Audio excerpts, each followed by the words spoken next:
In the early 1950s, the town of Minamata sits quietly along Japan's southwestern coast. Its bay still, its waters bright in the morning sun. For generations, wooden fishing boats called utasabune have carried these families across this calm blue sea. At the docks, the day begins with full nets, mackerel, sardines, octopus, packed by men who have known no other life. Families share meals of fresh seafood and rice on tatami floors. Children splash in the warm shallows. The bay ends his nets on the pier. Weathered, contented, he has everything he needs.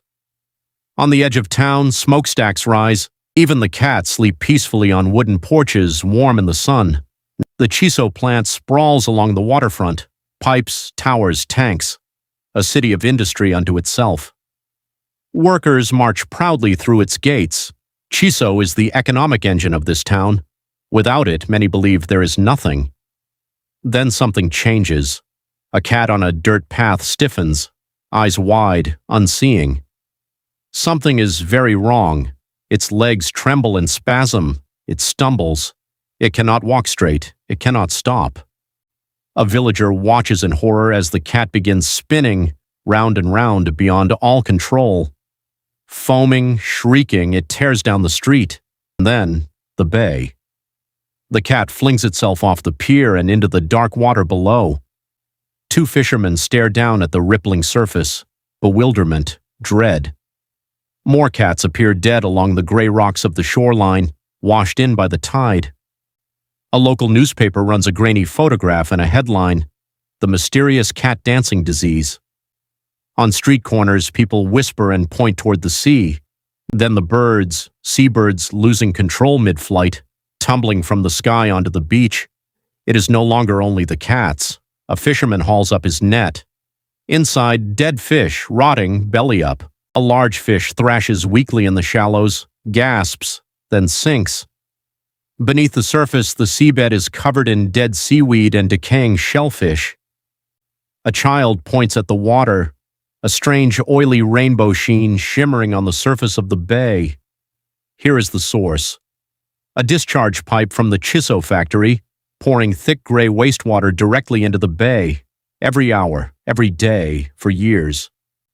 Underwater, the effluent fans out in a slow, toxic cloud spreading through the entire bay.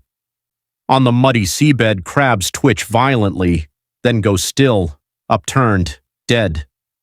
A fisherman stares at his empty hands. His livelihood is gone. He doesn't yet know why. At sunset, the chiso factory casts a long shadow across the darkened water. Night falls over Minamata. The streets are quiet in a way they have never been before. A 5-year-old girl named Emmy tries to walk across her family's home.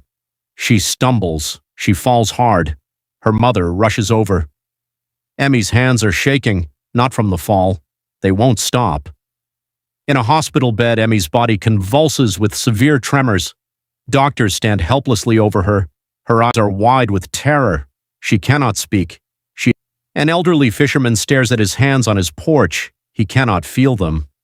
A man tries to hold his cup of tea. His hand shakes so violently it spills across the floor.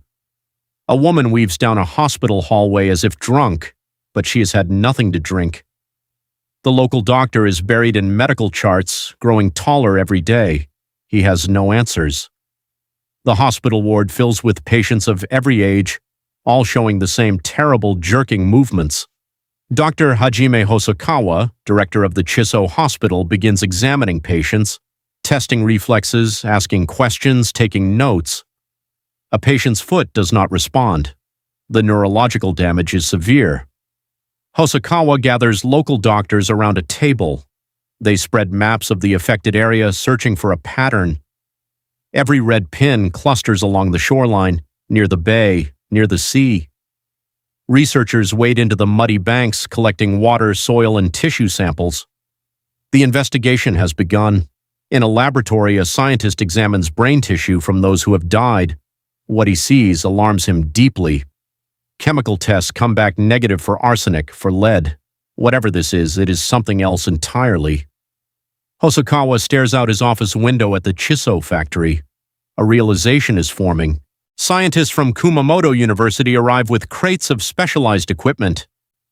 They interview elderly villagers, recording every meal in careful detail. Pathologist Dr. Tadao Takeuchi examines brain tissue under a powerful microscope. What he finds confirms the worst. The damage is catastrophic. Cells in the cerebellum and visual cortex, the regions controlling movement and sight, eaten away. A researcher tests local shellfish in a chemical apparatus. The readings come back extraordinary. A professor draws a graph on a chalkboard. The mercury levels spike off the chart. 2 words appear at the top of an official research report: methylmercury. The mechanism is now understood. Mercury enters the water, absorbed by plankton, eaten by small fish, eaten by larger fish. A large fish is sliced open. Inside its flesh, the concentrated poison waits, invisible and deadly. In secret, Dr. Hosokawa prepares an experiment inside a hidden factory lab. He labels a cage, cat number 400. He feeds the cat wastewater taken directly from Chiso's acetaldehyde production line. Cat number 400 begins to spin, stumble, and shriek, the exact same symptoms. The proof is undeniable. Hosokawa presents his findings to Chiso executives. A senior man reads the report without expression, then locks it in a safe. The truth will not leave this room. Chiso Corporation headquarters towers over Tokyo. At a press conference, a spokesperson calmly denies any connection between the factory and the illness in Minamata. Company scientists offer alternative theories, blaming old wartime explosives dumped at sea, a lie delivered in professional language. Inside the plant, workers quietly adjust a bypass valve, diverting toxic wastewater out of sight, straight into the bay. The factory runs at full capacity. The smoke keeps rising. Corporate lawyers huddle in government ministry corridors. Relationships are being managed. Pressure is being applied. A pamphlet is distributed to townspeople. Chiso's wastewater is safe, clean enough to drink. The company president takes a staged sip of treated water before newspaper cameras. He smiles. The performance is convincing. The performance is a lie. A town hall meeting. Factory workers on one side. Sick fishermen on the other. Both believe they are fighting for survival. A factory worker shouts at a victim's family, "If Chiso closes, he has nothing. He cannot afford to believe the truth." A shopkeeper tears a protest poster off a wall. He fears being on the wrong side. The sick families sit alone in dark homes. Neighbors no longer visit. Their children are avoided at school. Someone spray paints their fence. Liars, troublemakers. Chiso officials visit households with small sums of money. Me my kin, sympathy payments. The contracts contain a hidden clause. By accepting the money, victims permanently waive the right to ever sue. A desperate fisherman, unable to feed his family, presses his ink thumbprint to the page. Cash changes hands, a bandage placed over a wound that requires surgery. The factory gates close, solid, silent, impenetrable. A young pregnant woman rests her hands on her belly, looking forward. Methylmercury crosses the placental barrier freely. In a dimly lit delivery room, a doctor looks down at a newborn. His expression says what cannot be said aloud. A mother weeps quietly, holding her child. The limbs are malformed. The damage is permanent. A baby's tiny hand, fingers permanently clenched, rigid from birth. A child stares up from the floor, unable to coordinate movement. A father carries his teenage daughter on his back, her mind and body still those of an infant. In 1971, W. Eugene Smith, one of the greatest photojournalists of the 20th century, arrives in Minamata with his wife Aileen. Through the viewfinder, a victim's hands, twisted, calloused, mapped with suffering. In a makeshift darkroom, an image materializes in developer liquid. A mother holds her severely disabled daughter in a traditional bath. When Life magazine publishes Smith's work, the world sees Minamata for the first time. Readers in New York and Paris are shaken. They are angry. Back at the factory gates, Smith raises his camera despite security guards moving toward him. He does not lower it. A bus of Minamata activists arrives at the Chiso plant in Goi, banners unfurled. Their demands are peaceful and simple: accountability. Smith walks alongside them. A line of hired guards waits at the gates, holding wooden clubs. The guards charge without warning, striking protesters indiscriminately. Two men grab Smith, pull his jacket over his head, and throw him against a concrete wall. Aileen screams, shielding her husband. His camera falls. It shatters on the pavement. Lens cracked, body broken. A broken camera lying in the dirt, a symbol of everything power will destroy to protect itself. Thousands march through Tokyo carrying black and white portraits of the dead. The city cannot ignore them.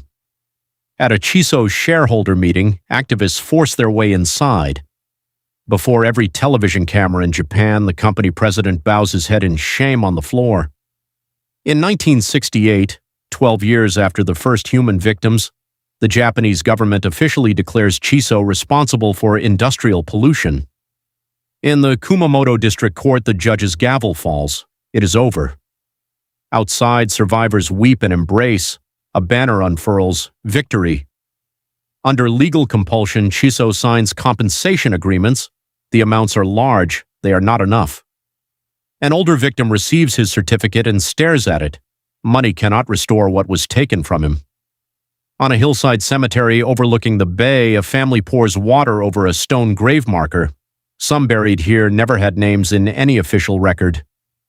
Dr. Hosokawa, who knew the truth, was silenced by his employer and conducted secret experiments to prove it, gives his final testimony on his deathbed. A lone activist watches the sunset from the water's edge. The battle is won.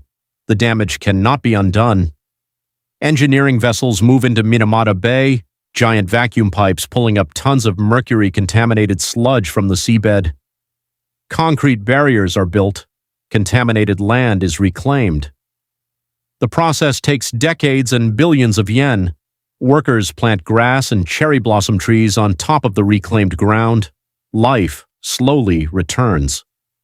School children walk through the Minamata Disease Municipal Museum, reading the history of what happened here with serious, careful eyes. In a modern laboratory, technicians test bay samples daily. The mercury readings are clear.